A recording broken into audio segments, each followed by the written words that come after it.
어느 날 아침, 나는 불안한 꿈에서 깨어났다. 온몸이 뻐근했고 이상하게 경직되어 있는 느낌이 들었다. 꿈자리가 이렇게 뒤숭숭했던 적은 최근 들어 없었던 것 같았는데, 야릇한 느낌에서 허우적거리고 있을 때 반쯤 침대에서 미끄러져 내려온 이불이 눈에 들어왔다. 그리고 이불의 가장자리에서 빠져나온, 볼록하게 튀어나온 갈색 덩어리가 보였다. 그것은 일정한 간격으로 마디져 있었고 얼핏 보아도 딱딱해 보였다. 또 양옆으로는 수많은 가느다란 다리들이 바둥거리고 있었다. 무슨 일이 일어난 거지? 나는 어서 빨리 이 악몽에서 벗어나겠다는 일념 하나로 내 양뺨을 손바닥으로 후려치려 했지만 몸이 말을 듣지 않았다. 어깨가 전혀 움직이지 않자 팔꿈치를 들어 올리려고 했다. 그러자 징그럽고 뻣뻣한 다리 같은 것들이 눈앞에서 꼼지락거리고 있었다. 아직도 꿈을 꾸고 있는 건가? 나는 숨을 고른 뒤 창문을 바라보았다. 빗방울은 창틀 위로 거세게 떨어지고 있었고 흐린 날씨는 나를 더 우울하게 만들었다. 조금 더 잠을 자고 일어나면 이 모든 말도 안 되는 상황들이 일단락될 거야. 나는 습관적으로 책상 위의 시계를 바라보았다. 젠장! 6시 30분이었다. 분명 4시에 알람을 맞추어 놓았는데 어째서 알람이 울리지 않았는지 모르겠다. 지난 5년 동안 나는 한 번도 지각을 하지 않았고 시계 또한 말썽을 일으켰던 적도 없었다. 다음 기차는 7시에 출발이다. 그 기차를 타기 위해서는 말도 안 되게 빨리 서둘러야 한다는 것을 알았지만 동시에 짜증이 물밀듯이 쏟아져 나왔다. 난 왜 이리 피곤한 직장을 선택했단 말인가? 매일같이 반복되는 출장에 대한 부담감은 나를 짓눌렀고 거만하고 가식적인 모습의 여러 인간들을 대하면서 나 또한 점점 진심에서 멀어져 가고 있었다. 아마 부모님 때문에 이 회사에 다니고 있지 않았다면 진작에 사표를 냈을 것이다. 사장이란 사람은 직원들을 막대하기 일쑤였고 그 밑에 사람들도 별반 다를 바 없었다. 사장에게 진 부모님의 빚을 모두 갚을 때까지 5년은 더 걸리겠지만 그때가 되면 꼭 그만둘 것이다.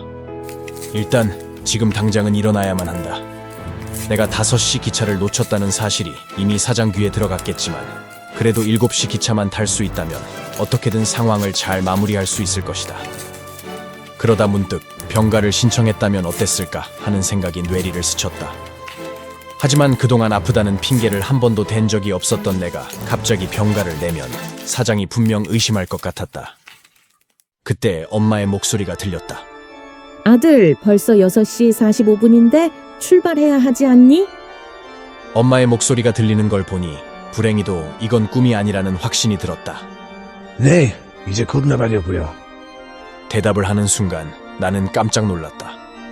내 목소리에 어딘지 모르게 정제되지 않은 날카로운 소리가 섞여 있었고 처음에만 발음이 또렷하게 들렸지 뒤로 갈수록 그 소리는 뭉개지면서 울려 퍼지고 있었다. 내가 목소리에 대한 불안에 휩싸여 있을 때 누군가가 또 문을 두드렸다. 그레고르, 괜찮냐? 무슨 일 없는 거지? 곧이어 여동생의 목소리도 들려왔다. 오빠, 문 좀 열어봐. 어디 아프기라도 한 거야? 다행히 문은 잠겨져 있었다. 여행하면서 얻게 된 조심성 덕분에 이제는 집에 있을 때도 모든 문을 잠그는 습관이 생겼기에 망정이지 하마터면 큰일 날 뻔했다.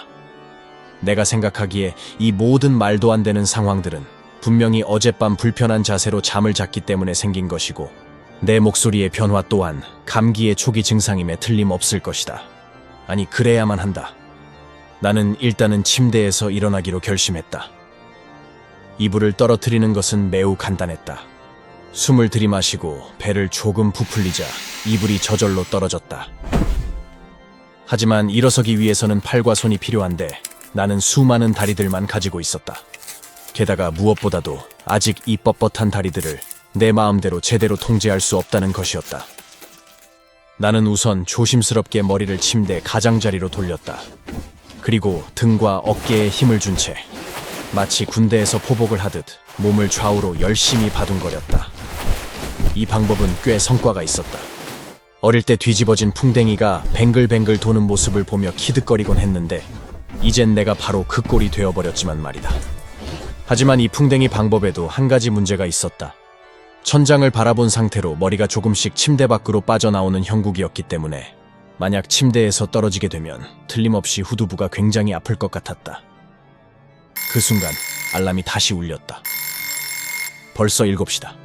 7시 45분이 되기 전에는 무슨 일이 있어도 이 방에서 나가야 한다. 우리 사장 성격에 분명히 누군가를 시켜 나를 찾으러 올 것이 뻔했기 때문이다. 하지만 난 그때까지도 누군가 힘센 사람 2명이 나를 끌어내려주면 얼마나 좋을까 하는 생각만 하면서 몸통을 이리저리 흔들고만 있었다. 그때 현관문에서 벨소리가 울렸다. 시계를 보니 7시 40분이었다. 나는 회사에서 누군가 온 것을 직감적으로 알아차렸지만 신라 같은 희망을 붙잡으며 제발 아니길 바랐다. 하지만 그런 일은 일어나지 않았다. 회사에서 매니저가 직접 찾아온 것이다. 단지 몇 시간 출근이 늦었다고 집까지 찾아오는 회사라니 깡패 집단도 이렇게는 하지 않을 것이다. 꼭 이렇게까지 해서 가족들 앞에서 나를 망신줘야 속이 후련하단 말인가? 이런 생각을 하다 보니 나는 흥분을 주체하지 못하고 침대에서 벗어나려 안간 힘을 썼다. 그때 쿵 하는 소리와 함께 바닥으로 떨어지고 말았다. 다행히 바닥에는 카펫이 깔려 있어 생각만큼 아프지는 않았다. 안에 뭔가 떨어졌나 본데요? 매니저의 말소리가 들렸다. 뒤이어 아버지가 말씀하셨다. 그레고르, 매니저님께서 오셨단다. 네가 왜 출근을 하지 않았는지 알고 싶어 하시는구나. 뭐라고 해야 할지 모르겠으니 방문 좀 열어보렴. 예, 잠자씨. 좋은 아침입니다. 얘기 좀 할까요? 매니저의 목소리가 점점 더 단호해지는 것을 눈치챈 엄마가 나를 변호해 주었지만 상황은 조금도 달라지지 않았다. 오히려 그는 더 거칠게 나를 몰아세우기 시작했다. 잠자씨, 아프다니 유감입니다만 영업한다는 사람이 몸 좀 아프다고 무단 결근을 하다니요. 아픈 것도 본인이 몸 관리를 제대로 못한 탓이겠지요. 잠자씨가 이렇게 정신력이 약한 사람인지는 몰랐습니다. 이제 보니 회사에 대한 열정도 없어 보이는군요.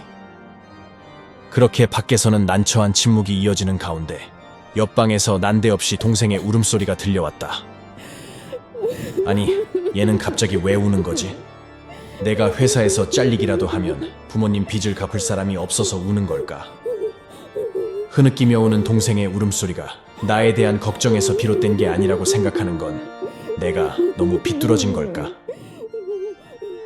동생을 생각하는 사이 지배인이 또 한 번 몰아붙이기 시작했다. 저기요, 잠자씨. 이제 보니 당신은 일에 대한 책임감도 없는 사람이었군요. 최근 몇 달간 실적도 바닥인데 지금 이러고 있을 시간이 있습니까? 내 웬만하면 잠자씨 면을 생각해서 둘이서만 따로 얘기하려 했는데 그렇게 아나무인한 태도로 나온다면 나도 더 이상 어떻게 해야 할지 모르겠네요. 뭐?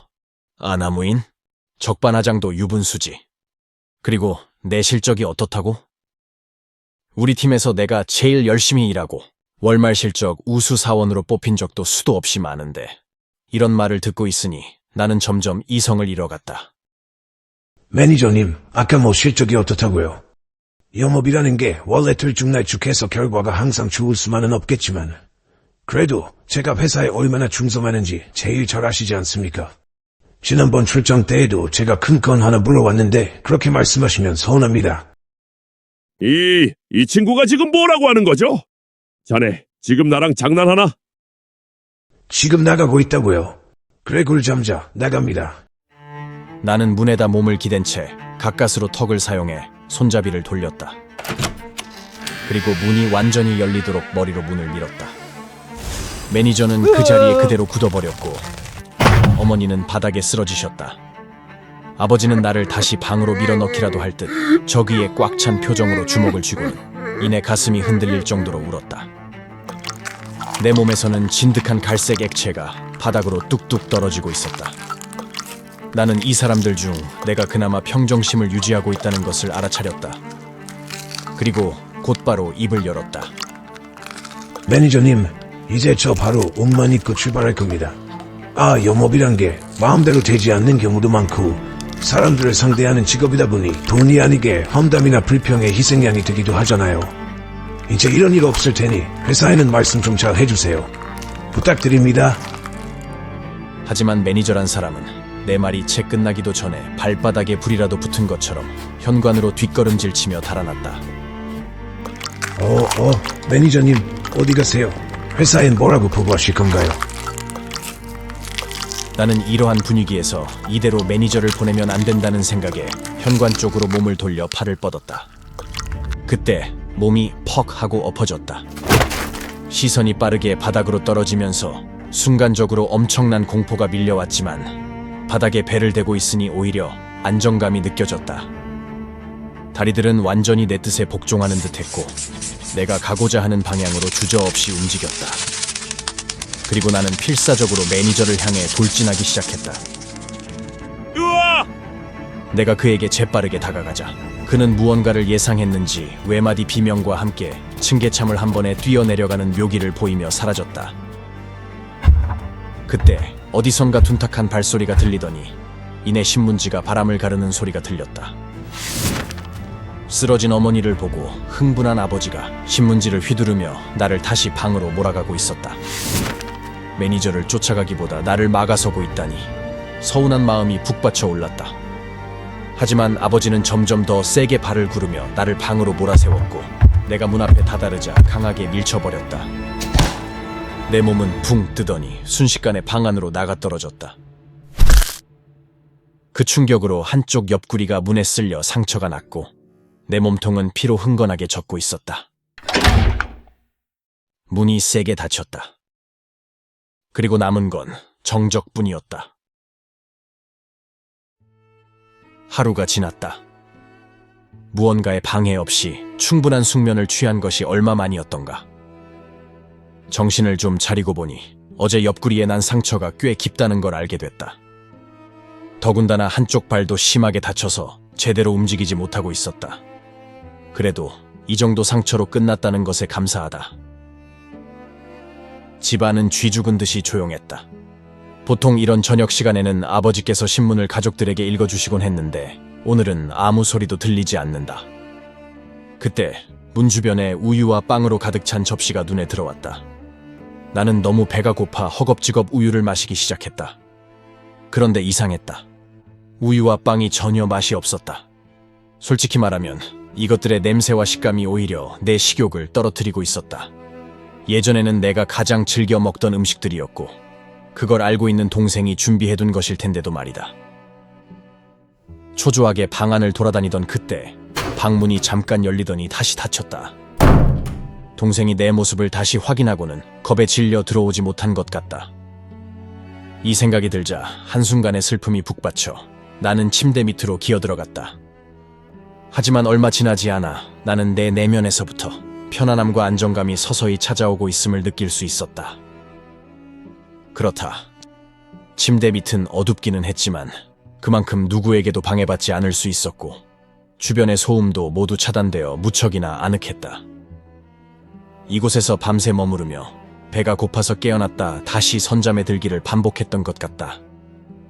그러면서 한편으로는 이러한 상황이 과연 끝나기는 할까라는 걱정과 불안에도 휩싸였다.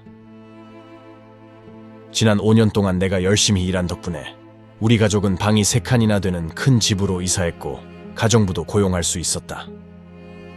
대부분의 사람들이 단칸방이나 많아야 방 2개짜리 집에 살았으니 이 정도면 가족들을 위한 보금자리는 충분히 마련했다는 생각에 나름 자부심을 느끼기도 했다.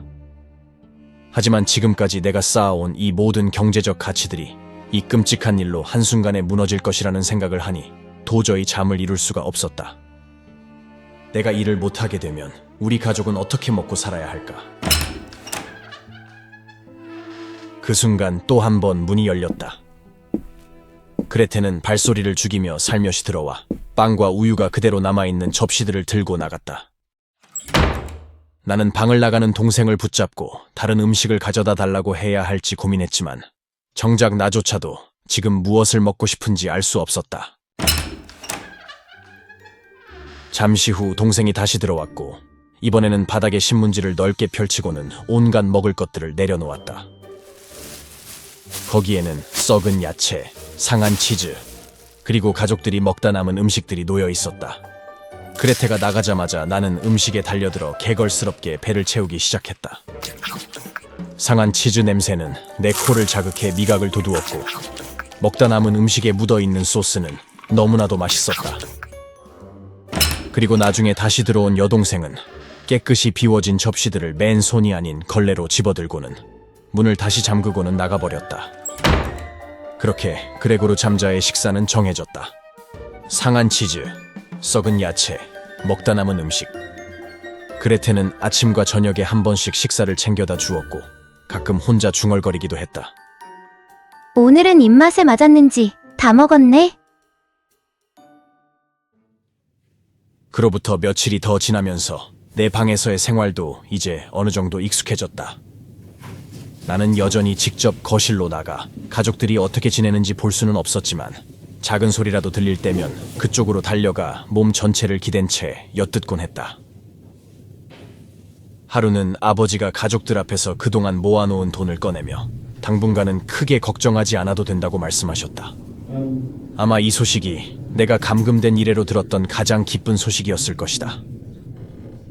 그런데 문득 한 가지 의문이 들었다. 내 기억으로는 5년 전에 아버지의 사업이 실패했을 때 모든 돈을 다 잃었다고 하셨던 것 같은데 그게 아니었던 것이다. 아버지는 돈을 다 잃지도 않으셨고 그동안 내가 벌어다 준 돈도 차곡차곡 모아두셨던 것이다. 이 사실을 알게 되자 가족들이 당분간은 괜찮을 거라는 안도감이 들면서도 한편으로는 나를 속였다는 것에 대한 배신감이 밀려왔다. 그 돈을 빚 갚는데 조금이라도 쓰셨다면 내가 좀 더 어깨를 펴고 당당하게 일할 수 있었을 텐데. 내 목표는 오로지 아버지의 사업 실패로 인해 불행에 빠진 가족들을 가능한 한 빨리 행복하게 만드는 것이었다. 나는 야근과 철야를 반복하며 내 몸을 갈아 넣었고 결국 큰 돈을 벌 수 있는 영업사원으로 승진을 거듭할 수 있었다. 처음에 가족들은 내가 월급 날마다 돈을 쥐어드리면 매우 기뻐했다. 세상에서 우리 아들이 제일 멋지고 자랑스럽다며 칭찬 일색이었다. 하지만 이 기쁨은 오래가지 못했다. 보너스를 받고 연봉이 인상되어도 예전처럼 가족들이 기뻐하는 일은 없었으니까. 물론 부모님은 돈을 받을 때면 내게 고맙다고 하셨지만 그게 다였다. 이제는 예전처럼 나에게 특별한 애정을 보이는 일은 없었고 오직 여동생 그레테만이 나를 친근하게 대해줄 뿐이었다. 사실 이로 인해 현타가 오지 않았다면 거짓이겠다. 하지만 내가 일을 해야만 빚을 갚고 가족들이 살 수 있다는 부모님의 지속적인 발언과 회사의 압력에 못 이겨 나는 그저 묵묵히 내 할 일을 아무런 의심 없이 열심히 했다. 아무렴 괜찮았다. 나로 인해 가족들이 편할 수 있다면 그거 하나로 충분했으니까. 하지만 이젠 상황이 달라졌다. 가족들은 돈을 벌어야 한다는 당위성에 대해 이야기하기 시작했고 세상이 가난한 자에게 요구하는 일들을 안간 힘을 쓰면서 해내고 있었다. 5년 동안 일을 쉬었던 아버지는 아침이면 은행으로 출근해서 아침 식사를 날랐고 어머니는 속옷을 만드느라 밤을 새웠으며 동생은 가게에서 손님들의 요구에 따라 이리저리 뛰어다니며 그들의 손발이 되어주고 있었다. 식구들이 이렇게 힘들게 하루하루를 보내는 상황을 지켜볼 때면 나는 너무나도 큰 수치심과 괴로움에 몸이 뜨거워져 침대 밑으로 기어들어가 잠도 자지 않고 그대로 파묻혀 나를 세곤 했다. 아마도 내가 변신한 지 한 달쯤 되었을 것이다. 나는 움직이지 않고 똑바로 서서 창문 밖을 바라보고 있었다. 이른 아침이라 아직 동생이 들어올 시간이 아니어서 혼자 생각을 정리하고 있었다. 하지만 이날따라 동생이 방에 일찍 들어왔고 내가 서 있는 모습을 보자마자 후다닥 물러나더니 거칠게 문을 잠갔다. 그레테는 여전히 나를 보는 것을 견딜 수 없어 했고 앞으로도 계속 그럴 것 같았다. 그래서 나는 동생이 언제 방에 들어오더라도 놀라지 않도록 침대 밑에서 숨을 죽이고 있다가 동생이 방을 나가면 움직이기 시작했다. 침대 밑에 숨는다고 해서 내 몸이 완전히 가려지는 것은 아니었지만 그래도 한결 나았으니까. 처음 2주 동안 부모님은 내 방에 감히 들어올 엄두를 내지 못했다. 그렇기 때문에 부모님은 그레테가 내 방에 들어와 음식을 가져다 주고 가끔 방 청소까지 해주는 것을 크게 인정하시는 것 같았다. 한 번은 어머니가 내 방에 들어오려고 하셨다. 하지만 아버지와 동생이 완강히 막아섰고 힘으로 제압당한 어머니는 울부짖었다. 내 오빠에게 갈 거다. 내가 내 아들 보겠다는데 왜 붙잡는 거야? 나는 어머니가 매일은 아니더라도 어쩌다 한 번씩이라도 내 방에 들어와 주신다면 좋지 않을까 생각했다. 비록 동생이 용기를 냈다고는 하지만 어머니는 동생보다 모든 것을 훨씬 더 잘 이해하시지 않았을까. 그때쯤 나는 새로운 취미를 가지게 되었다. 이젠 먹는 것도 그다지 즐겁지 않았고 가만히 누워만 있는 것도 힘들었기에 기분 전환을 위해 벽과 천장을 이리저리 기어다니기 시작했다. 특히 천장 위에 매달려 있는 것이 좋았는데 이렇게 하면 숨도 더 편하게 쉴 수 있었고 집안에서 울려 퍼지는 작은 진동이 온몸으로 전해지는 느낌이 좋았다. 이럴 때면 벌레로 변한 것이 더 이상 끔찍한 일이 아니라 그동안 나를 짓눌렀던 경제적 의무와 속박으로부터 해방된 것처럼 느껴지기도 했다. 마치 비로소 온전히 나만의 자유를 누릴 수 있는 일종의 안식처에 있는 것 같다고나 할까. 그레테는 즉시 나의 새로운 놀이를 알아냈고 내게 더 많은 자유를 주고 싶어서였는지 방 안의 가구들을 모두 치워버릴 생각을 하기 시작한 것 같았다. 그렇게 되면 내가 더 넓은 공간에서 자유롭게 돌아다닐 수 있을 거라는 생각이었겠지만 어머니의 생각은 정반대였다. 우리가 가구를 모두 없앤다면 그레고르가 다시 돌아올 것이라는 모든 희망을 포기하고 그냥 방치한 것처럼 보이지 않을까? 만약 내 오빠가 다시 원래대로 돌아온다면 분명 크게 실망할 거야. 어머니의 말은 정확했다. 어떠한 것도 없어져서는 안 되고 모든 것이 그대로 있어야만 한다. 나는 내 생각도 이와 같다는 말을 하고 싶어 목소리를 내려고 했지만 변신한 지 2달이 지난 시점에서 이제는 예전만큼이라도 소리를 낼 수 없다는 것을 알아차렸다. 이대로 어머니가 동생을 이기기를 바랄 수밖에 없었다. 하지만 그레테는 생각보다 더 완고했다. 나의 문제에 관해서라면 그녀는 마치 전문가처럼 행동했고 자신이 나를 위해 모든 것을 헌신하고 있고 그 누구보다 나에 대해 제일 잘 알고 있는 것처럼 굴었다. 그렇기 때문에 이 문제에서만큼은 동생이 의사결정권자였다. 불행은 곧 현실로 다가왔고 두 모녀는 내 방에서 가구들을 하나씩 치우기 시작했다. 나는 초조한 마음으로 제발 책상만은 치우지 않기를 바라며 침대 밑에서 그녀들의 끙끙거리는 발걸음을 지켜볼 수밖에 없었다. 나는 단지 몇 개의 가구 위치만 바뀔 거라고 예상했지만 그들은 이내 내 책상까지 밖으로 옮기고 있었다. 사방에서 가까워져 오는 소음과 아무것도 할 수 없다는 절망감에 미쳐버릴 지경이었고 나는 더 이상 이 모든 것을 참아낼 수 없었다. 나는 내 물건들을 지켜야 한다는 생각에 사로잡혔고 문득 벽에 걸린 내가 좋아하는 그림이 눈에 들어왔다. 그리고 곧바로 그림으로 달려가 배를 시원하게 해주는 유리 위에 단단히 달라붙었다. 잠시 후 여자들이 다시 돌아왔고 그레테가 먼저 나를 발견했다. 동생은 나를 보고는 어머니께 잠시 거실에 가 있으라고 했지만 오히려 그 말이 어머니를 더 불안하게 했는지 어머니는 그레테의 어깨를 밀치고 방으로 들어와 나와 눈이 마주쳤다. 하느님 맙소사! 어머니는 그 자리에서 곧바로 쓰러지셨다. 그도 그럴 것이 이렇게 변해버린 내 모습을 온전히 본 것은 오늘이 처음이었으니까. 오빠, 진짜 왜 그러는 거야? 그레테는 나를 노려보며 주먹을 치켜들고 외쳤다. 그것이 내가 변신한 이후 처음으로 그녀가 내게 한 말이었다. 동생은 곧바로 자기 방으로 달려가 어머니를 살리기 위해 닥치는 대로 약병들을 꺼내고는 떨어뜨리기를 반복했다. 그런 모습을 지켜보며 내 쓸데없는 집착 때문에 어머니가 죽을지도 모른다는 생각이 들자 나는 내 자신이 혐오스러워졌고 절망감에 빠진 채 거대한 탁자 위로 그대로 몸을 던졌다. 짧은 순간이었지만 몸이 지친 탓에 시간이 꽤 길게 느껴졌다. 주위는 고요했다. 그때 집안에 벨소리가 울렸다. 아버지가 돌아온 것이었다. 아버지가 마주한 광경은 참으로 처참했다.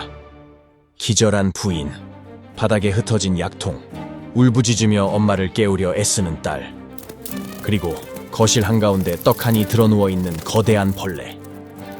내 이럴 줄 알았다. 아버지는 얼굴이 일그러진 채 성큼성큼 내게 다가왔고 나는 본능적으로 방으로 돌아가야 한다는 걸 직감했다. 그래서 즉시 몸을 돌려 방으로 돌아가려 했다. 단지 문만 열어주면 내가 바로 사라질 것임을 보여주고 싶었다. 하지만 빨리 움직일 수가 없었다. 예전부터 내 폐 상태는 좋지 않았고 한번 움직일 때마다 금방 숨이 가빠졌다. 이런 내 느린 움직임이 아버지 눈에는 쫓기는 자의 모습처럼 보이지 않았을 것이다.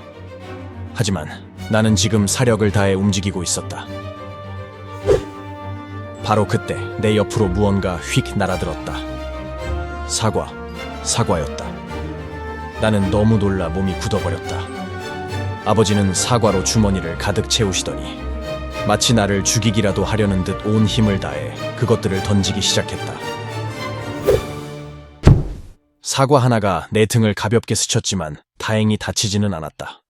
하지만 곧바로 날아온 두 번째 사과가 퍽 하는 소리와 함께 내 등에 적중했다. 나는 엄청난 통증을 느꼈고 사지가 마비되는 것 같았다. 누군가 뒤에서 대못을 박아놓은 듯한 통증은 계속되었고 나는 간신히 정신줄을 부여잡고는 몸을 질질 끌며 방 문턱을 힘겹게 넘어섰다. 때마침 정신을 차린 어머니가 아버지를 끌어안고는 나를 살려달라고 빌었지만 눈앞은 점점 희미해졌고 나는 그대로 깊은 잠에 빠져들었다. 그 후 나는 심각한 상처로 인해 한 달이 넘는 시간 동안 통증에 시달려야만 했다.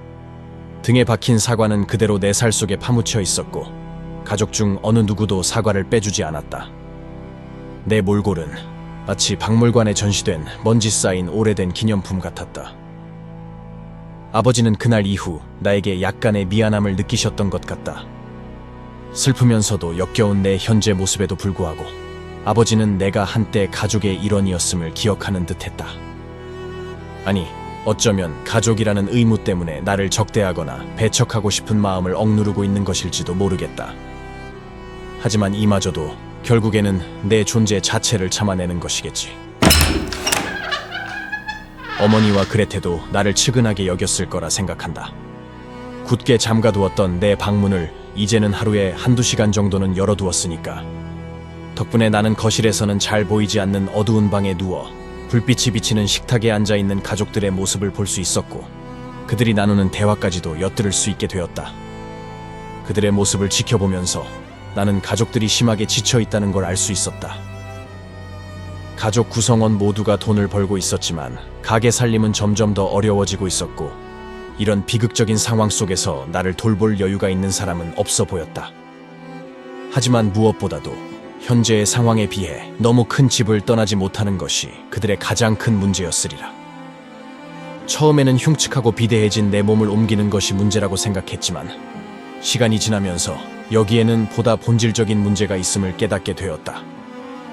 그것은 바로 가족들이 완전한 절망감에 빠졌다는 사실이었다. 이제까지 어느 누구도 겪어보지 못한 일을 당하고 있다는 생각에 희망을 완전히 상실한 채 불행의 늪에서 빠져나오지 못하고 있는 것이리라. 나는 이러한 가족의 문제에 대해 고민하느라 밤낮으로 깊이 잠들 수가 없었다. 하지만 아무리 그들의 상황에 공감한다고 해도 나를 방치하는 것에 대한 분노는 감출 수 없었다. 그레테는 이제 가게로 출근하기 전 아무 음식이나 발로 휙 밀어넣고는 나갔다. 내가 음식을 조금이라도 먹었는지 아예 손도 대지 않았는지는 전혀 신경 쓰지 않았고 저녁이 되면 빗자루로 쓸어 치워버렸다. 매일 저녁 해주던 방 청소도 뜸해져서 내 방에는 여기저기 먼지 뭉치가 떠다니고 오물과 쓰레기가 널려 있었다. 한 번은 어머니가 내 방을 대청소해 주신 적이 있었다. 나는 침대 위에 가만히 누워 움직이지 않았고 방이 깨끗해진 것에 무척 만족했다. 하지만 어머니에게 돌아간 것은 비난뿐이었다. 저녁이 채 되기도 전에 그레테는 이 사실을 알아챘고 마치 엄청난 모욕을 당한 것처럼 곧바로 거실로 달려가 울음 섞인 고함을 어머니에게 질러댔다. 다시는 이 방에 청소하러 오지 않을 거야. 동생은 가족 중 누구도 내 방에 들어올 수 없으며 오직 자신만이 방 청소를 할 수 있다고 소리쳤다. 마치 그것이 자기에게 주어진 특권이라도 되는 양말이다. 내가 보기에 동생은 어떻게든 나를 돌보지 않을 핑계를 찾으면서도 다른 사람이 자신의 역할을 대신하는 것은 참을 수 없었던 것 같다. 나는 가짜는 도덕적 우월감에 사로잡힌 동생의 태도에 너무나도 화가 났지만 방 안에서 혼자 쉬쉬 소리를 내는 것 외에 내가 할 수 있는 건 없었다. 그러던 어느 순간부터 내 방에는 온갖 잡동사니들이 들어차기 시작했다. 가족들이 생계를 위해 동생의 방을 3명의 신사들에게 내주었기 때문이다. 이제 내 방은 당장 쓰지 않는 물건들을 쌓아두는 창고로 전락해버렸고 나는 먼지로 뒤덮인 너절한 잡동사니로 가득 찬 공간에서 방향조차 잡기 힘든 상태에 빠져버렸다. 이때부터 나는 먹기를 거부했던 것 같다. 가족들은 하숙인들이 넓은 거실에서 편안하게 저녁을 먹을 수 있도록 하고 자신들은 좁은 부엌으로 들어가 식사를 했다. 어머니는 신사들에게 음식을 날랐고 그들은 음식을 먹기 전 마치 검사라도 하듯 매서운 눈빛으로 꼼꼼히 확인했다. 그리고 퇴근 후 돌아온 아버지는 손에 모자를 쥔 채 그들에게 고개 숙여 인사했다. 그때 어디선가 바이올린 소리가 들려왔다. 저녁 식사를 마치고 신문을 보던 하숙인들의 시선이 한순간에 바이올린 소리에 집중되었다. 아버지는 그들의 움직임을 눈치채고는 급히 말을 꺼내셨다. 제 딸아이가 연주 중인 모양입니다. 혹시 불편하시면 바로 멈추라고 하겠습니다. 아니요, 그 반대입니다. 오히려 이쪽으로 나와서 연주해주면 좋을 것 같은데요. 그럼 그렇게 하지요.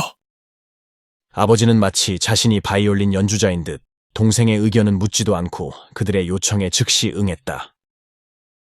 곧이어 악보대를 든 아버지, 악보를 가진 어머니, 그리고 바이올린을 손에 쥔 동생이 차례로 모습을 드러냈다. 그레테는 다시 자세를 잡고는 연주를 시작했다. 아름다운 바이올린 선율이 집안 가득 울려 퍼지자 나는 동생의 연주에 심취해 무심코 문 쪽으로 다가갔다. 그리고 어느새 내 머리는 이미 문턱을 넘어 있었다.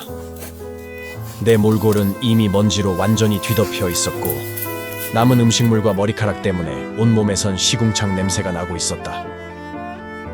예전에는 가족들을 배려해 방 안에서 조용히 숨죽이고 있었겠지만 오늘은 거실 바닥으로 나아가는 것이 전혀 꺼려지지 않았다.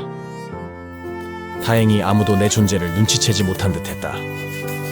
가족들은 완전히 동생의 연주에 빠져 있었지만 하숙인들은 연주가 기대에 미치지 못했는지 이내 심드렁한 기색을 드러냈다. 그들은 예의상 자리에 앉아있는 듯 보였고 지루함을 달래기 위해 담배를 피우기 시작했다.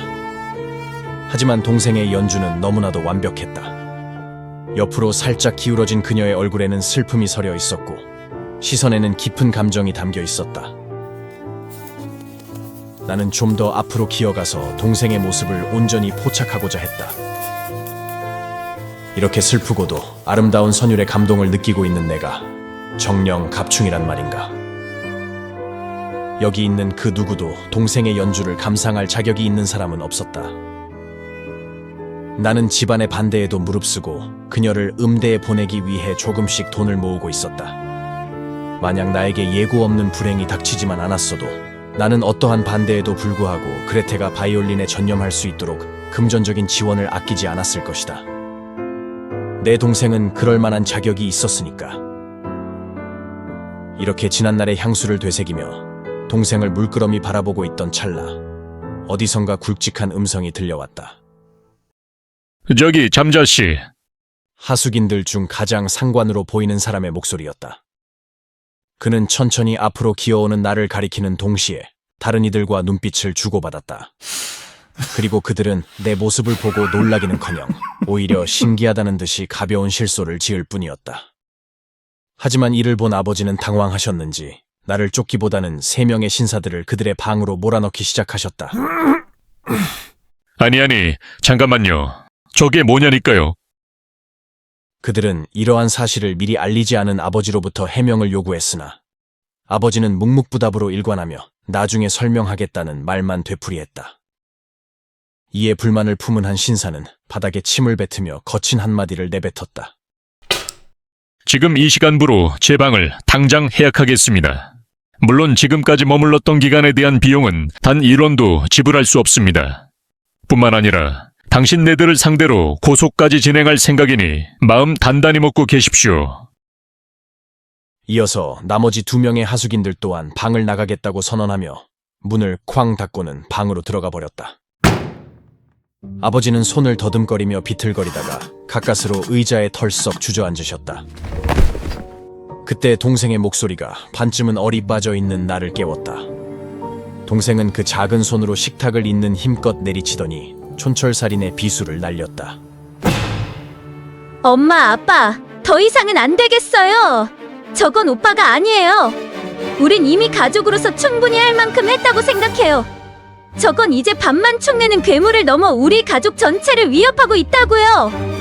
만약 저게 오빠라면 진작에 이 집을 스스로 나갔을 거예요. 그랬다면 우리에게 오빠는 없겠지만 적어도 오빠에 대한 기억만큼은 좋게 간직할 수 있었겠죠. 저건 없어져야 한다고요. 머리를 세게 한 대 맞은 것처럼 온몸이 부르르 떨리면서 얼얼해졌다.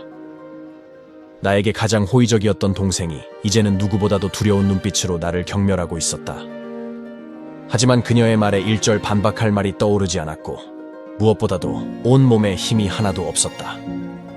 난 그저 밥만 축내는 볼썽 사나운 식충기 정도가 아닌 그들의 생활 터전까지 위협하고 있는 괴물이었던 것이다. 나는 다친 발을 질질 끌며 방으로 돌아가려고 몸을 돌렸다. 하지만 통증 때문에 발을 디딜 때마다 매번 머리를 바닥에 박아야만 했다. 잠시 멈춰 서서 뒤를 돌아보았다.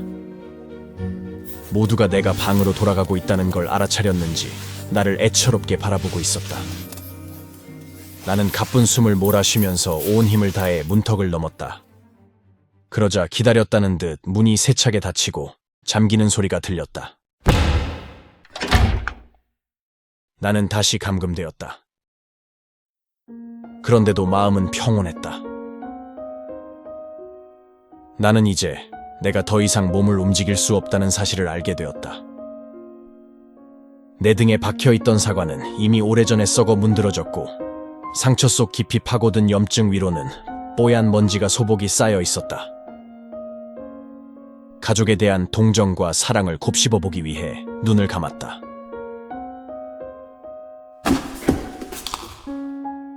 그 순간 내 의지와는 상관없이 머리가 바닥으로 완전히 고꾸라지는 것을 느꼈다.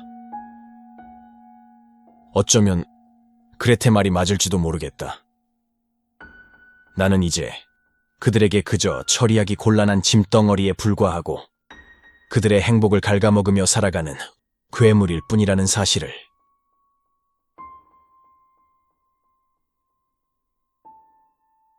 다음 날 아침, 가정부는 그레고르가 퍼질러 자고 있는 것을 깨우려고 그의 방에 들어갔다.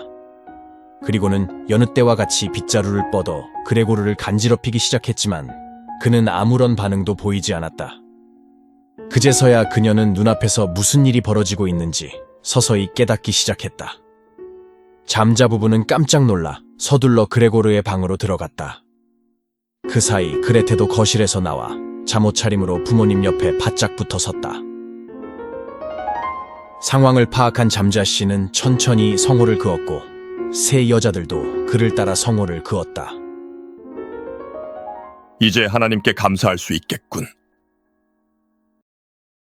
모두들 그레고르의 몸이 완전히 납작해지고 바짝 마른 상태였다는 것을 그제서야 알게 되었다.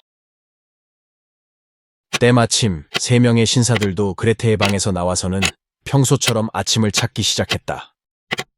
오늘은 어째 아침 식사가 안 보이는데 어찌 된 일이죠? 잠자 씨는 결심을 굳힌 듯 목을 한번 가다듬더니 이내 크게 외쳤다. 즉시 내 집에서 나가시오.